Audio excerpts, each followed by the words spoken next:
still taking a look at the process. This 12 million plus figures of those who have not been able to collect their PVCs and as such, nothing can be done about it. I mean, if it were February 14, it would have been a lot much more than 12 million. Is there anything you think could have been done better or differently to ensure that a lot more people than this 12 million collect their PVCs and vote? Definitely. You know, INEC has no excuse regarding the shoddy manner in which this PVC issue has been handled. The data capturing exercise started in 2011. So we had 4 years to work with. And you cannot elongate this process to such an extent that on the eve of an election, the still outstanding PVCs that are yet to be produced, not collected. I'm using my words advisedly. The 150,000 odd figures, or more than that, that was still outstanding in Ogun State just arrived on Wednesday or Thursday. That's not good enough.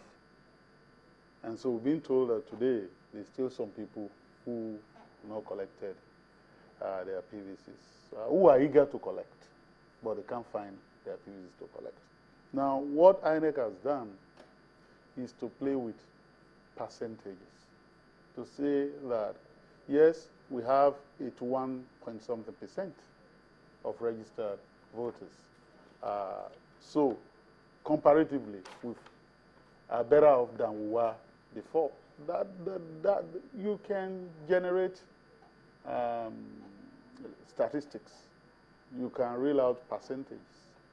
But in terms of the right of an average Nigerian not to be disenfranchised, particularly when that Nigerian is willing and eager to perform his civic responsibility of voting,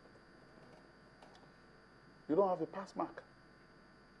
It's better if we have tons and tons of PVCs that have been made available and the owners have not come forward to collect them. That way you can't blame INEC. And I think that things could have been done better than. INEC will not disagree that things could have been done a lot better. Question would be, how would they have been done different from what is now? Would it have been better to have started the distribution of this permanent voter cards earlier, maybe like in 2013? Yeah, earlier. Now, I mean, you know, they could have made plans. They could have projected that, yeah, this thing could have been distributed or will be distributed in 2-3 months, and you know, that kind of thing, that kind of projection. They could have done that. But I'm saying that election petition hearing, the issue of multiple thumb printing, you know, requiring at the point bringing an expert at around 40 to come and be cropping thumb printing, laborious process and all that. This card reader had eliminated all that. And so, for me, that's why it makes a lot of sense, in spite of all the reservations. The card reader will be tested in other jurisdictions, including Ghana, to use this card reader. And as a follow-up to his response, because I think the major thrust of the question had to do with the issue of voters' cards, whether individuals who didn't get their cards would go to court. Naturally, there will be litigation among politicians if they don't win. Whether they know that they would have won or they wouldn't have won or whatever, they will normally want to agitate against that.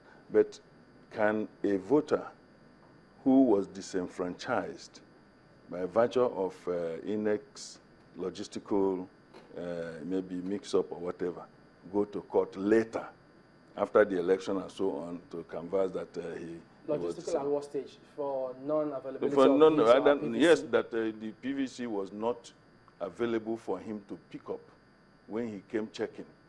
I think that I would want to advise such voters to just hang their boot and pray for 2019 so that we don't cause unnecessary problem. In any case, as a single voter, except he's a lawyer who lives in the court, he may not have the financial muscle to perhaps follow up on that. Let's get your concluding thoughts on logistics tomorrow. I mean, INEC has said they were going to collaborate with NURTW, that's the National Union of Road Transport Workers. What do you see happening tomorrow?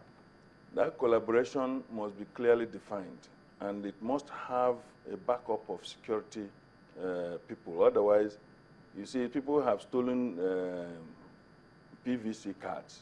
Even Canada. And found that it was not going to be as useful as they thought. But returning it might be too late. You understand? So it will create a logistic hiccup. So the NURT people that are carrying the thing, security agents must follow them and monitor closely, because some people have not been weaned from their old habits. And this thing, we're blowing grammar here. Some people in the remote areas are not following up. They are waiting with their dengon and machete and whatever to capture whatever is coming. When they capture it and take it home, they will now find that they have something that will not be useful, but the system would have been truncated. In Edo State, on one occasion, some hoodlums exercised rare magnanimity by returning 3,000 PVCs after they have stolen about 4,000. They still retain 1,000. Maybe it work. But my closing remark for today is that we have an election tomorrow, and we have a rare opportunity to make election work for the deepening of the democratic process. And as individuals, and as groups, and as a country, we all have a responsibility to ensure that we do our utmost to participate in that process peacefully, and then to have confidence that at the end of the day, our votes will count. Well, thank you very much indeed. Jitin Ogunye is a legal practitioner, Chimanaji also a legal practitioner, both of them Channels TV's in-house analysts. Thank you both for coming on this evening. Yeah, it's a pleasure. Thanks. Well, that's the show today. Well, thank you all for watching. I'm Chamberlain Usof. And I'm Nelta Igwe. Thank you for watching. Tomorrow is the big day. We'll see you then. Bye-bye.